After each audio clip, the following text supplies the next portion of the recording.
Hey there everybody, Eric from Outer Limitless coming at you today with another video. Now in the past, we took a look at this beautiful Warrior tanto knife from the company Kansept Knives. Now I was first introduced to Kansept Knives at SHOT Show 2020, where they debuted their knives for the first time. Now since then they've been coming out with multiple models. They started with their preliminary lineup and they've been adding to that. But one of their knives that was in the preliminary lineup really caught my attention.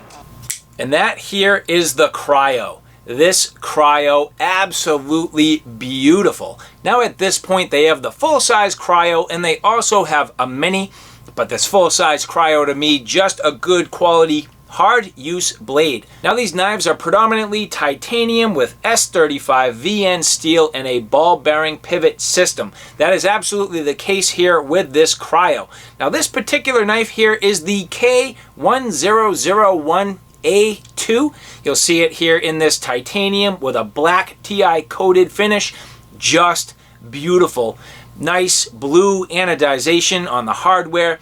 Just something that caught my attention. This has the look and feel and is absolutely something I would naturally gravitate to. So at this point, I have a bunch to show you and a number of things to talk about. But if you're interested in seeing a little bit more about what I'm about to get into, do me a favor, stay tuned.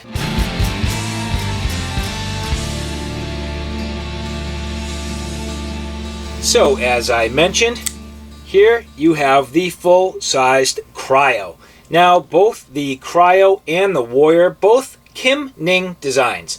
Now, these knives, if you're not familiar with Kansept Knives, come from, in essence, really the Kaiser lineage. Now, these are not Kaiser knives, don't get me wrong, but what I am saying is that former employees from Kaiser branched off and started their own brand, which is now Kansept Knives. And Kansept, I can tell you, has been doing just a beautiful job with their designs and fit and finish. Now this Kryo here I've been carrying for a while, using it as my EDC option. So you're going to see some smudges, couple little nicks and dings and things like that. But I can tell you this blade comes out of the box in premium, pristine condition. The fit and finish really second to none. They do a beautiful job and this Kryo is no exception. So now as we get into this, you can see on this blade this beautiful black TI coating, the titanium handle scales, the blue anodized hardware, beautifully made, nice standoffs, gorgeous pocket clip. Overall, just very nicely done. And I personally gravitate to a slightly larger knife. Now, if you've been watching my channel for a while now, you realize that I do tend to be that hard use fixed blade type of guy. So getting a nice large folding knife in my hands definitely fits the bill. And as we compare it against the Warrior that I have previously looked at, definitely a difference in size. The Warrior being a little more, I'd say, pocketable, maybe a little bit better for those typical EDC moments. However, for me, I've never been afraid of carrying a nice large knife, and that is the case here with the Kryo. So I have been carrying this, using it for typical tasks. Actually, as crazy as it could be, I actually have used it mostly for basic food prep.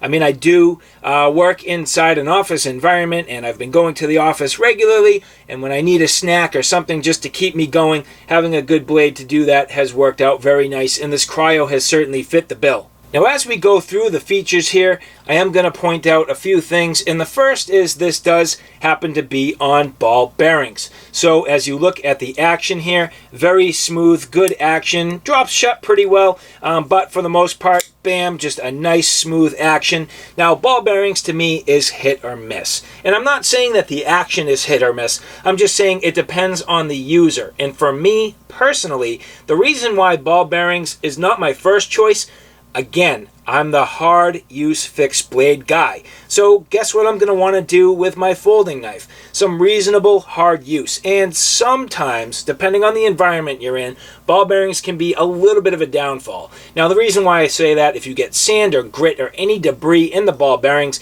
it can affect the performance, certainly affect the deployment, and in certain cases it can actually damage the blade or even the handle scales.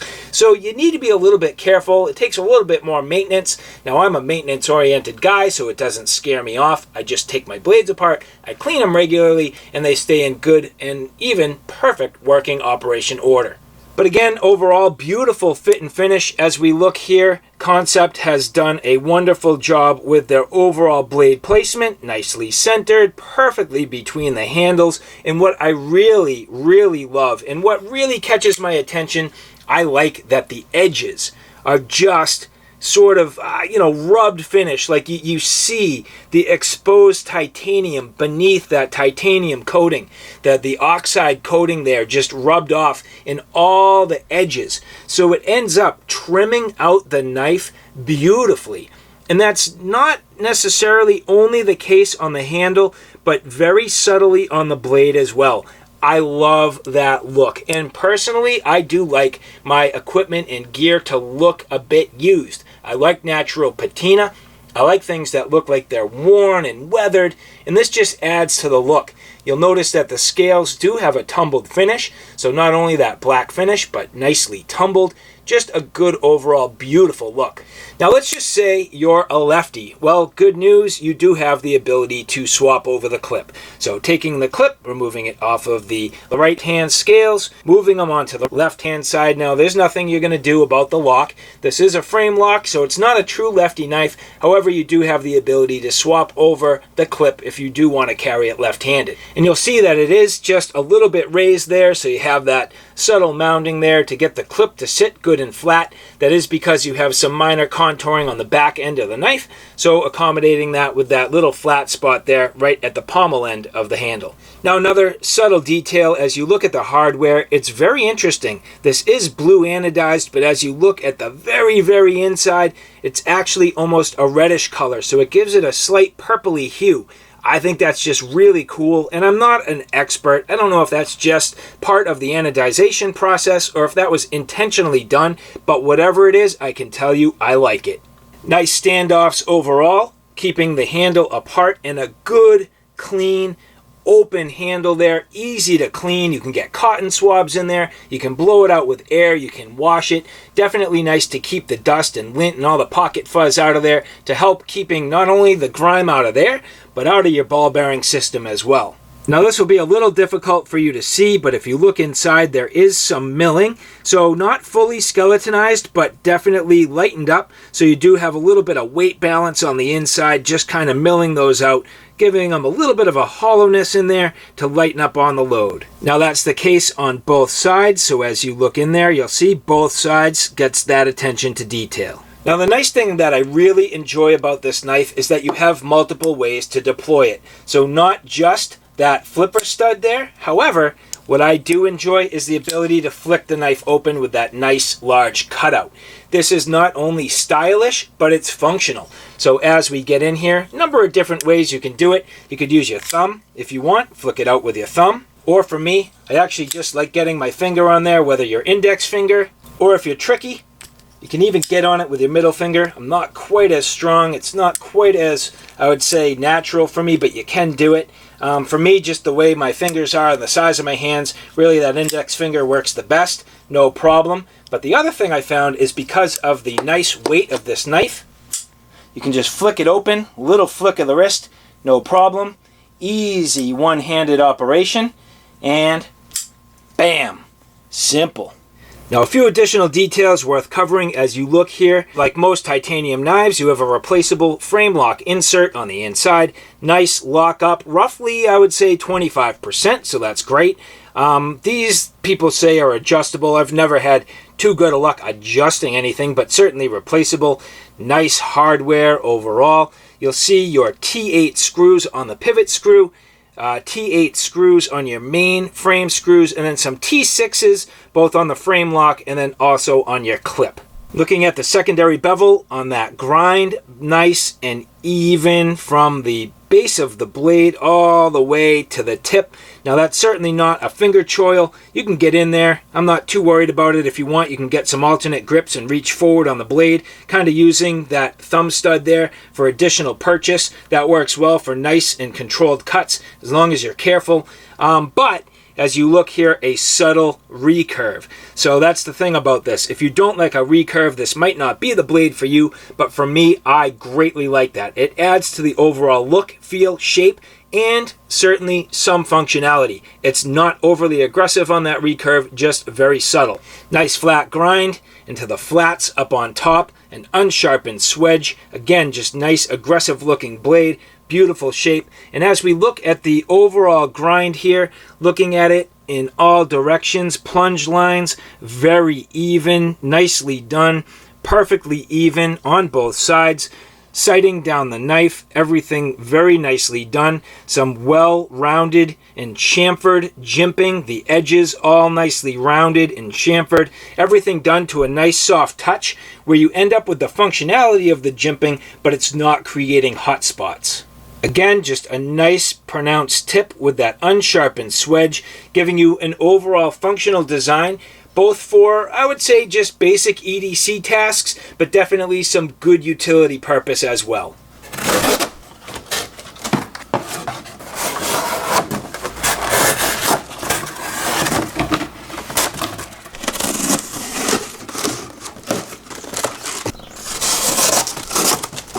Now, as you can see here, not a deep ride carry, but fitting nicely in my pocket. In fact, I like the fact that it's not necessarily deep ride, easy to deploy, nice clip, gets in my pocket with ease. It's not getting hung up, it's not snagging, it's not grabbing, so easy to insert in my pocket and also deploy the knife. So very nicely done. I do greatly enjoy this pocket clip.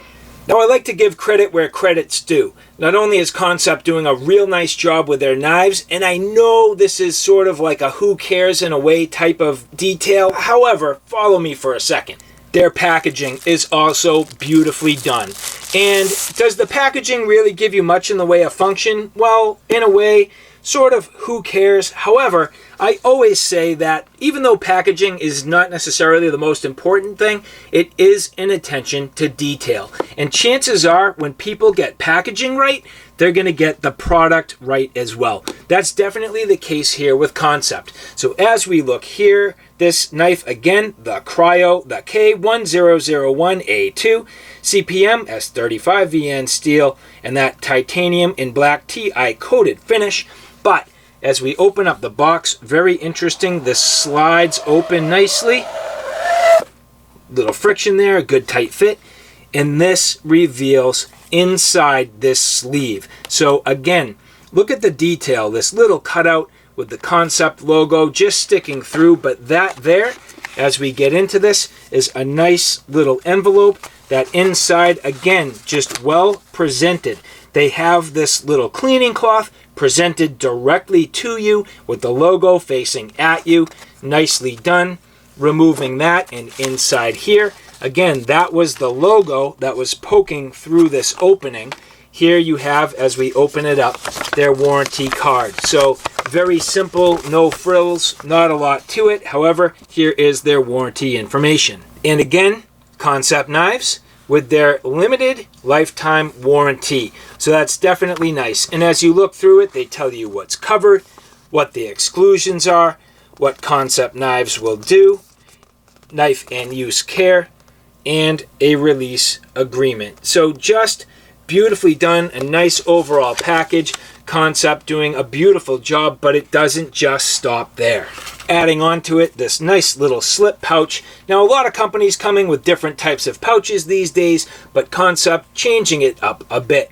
So this nice leather band across the front with the Kansept name, and opening it up, good quality, soft, fleece-lined interior. This is the bag that it came in. Again, attention to detail. This was nicely done, Kansept logo, and just this beautiful little slip pouch, which the knife will fit in, no problem. Fits nicely. It's not going to scratch. It's not going to create any damage to the finish. It's a nice fleece lining, and then simply slipping this in. Now, is this useful or not? I don't know. It's to the beholder. Personally, I will probably never, ever, ever use this. As I mentioned, I like my knives to look used. I like them to be used, and I like the natural patina that just comes from kind of beating them up. I mean, every little nick and dig I put on my knife was from me carrying it and going to work, going to some good hard use, and that's definitely what I'm looking to do with this Kryo. Now, depending on your preferences, there are a couple of different blade shapes. There's sort of like a modified tanto shape, this one here being the drop point. For me, I could go either way. I think for me, the drop point's going to be pretty much a universally accepted and useful blade shape for most people. The modified tanto may be having a little bit more of that utilitarian purpose. For me personally, like I said, I could go either way. A good knife like this would be great for a typical food prep, even some wilderness capabilities, where that's where I would find I would probably typically use this. Obviously opening boxes and packages, but if you did get the modified tanto, it does add a little bit more utility purpose, so you could kind of go either way depending on your preferences. But all in all, no matter what you do, I can tell you this Kryo is absolutely beautiful. Nice quality, great function, beautiful fit and finish, and something that I think if people are paying attention to Kansept, they're going to greatly enjoy. So before we go, I would like to say thank you very much to the people at Kansept who have provided this for review. Again, I met them for the first time at SHOT Show 2020. Now, I had been working with some of their employees with their time at Kaiser, so it is a relationship that's building. I've come to greatly enjoy working with them, and it's something that I have to say, looking now at these Kansept products, I can't wait to see how they continue to grow and improve and continue to push the boundaries. They're doing a beautiful job now, and it's really setting the bar early in the process. So the Kryo, the Warrior, couple of knives that at this point I've come to greatly enjoy. So alright guys, thanks for stopping by. I hope you like what you saw. I hope you found it a little bit informative. If you like what you saw, please like, share, and subscribe. And as always, thanks for stopping by. Take care now. I'll see you soon.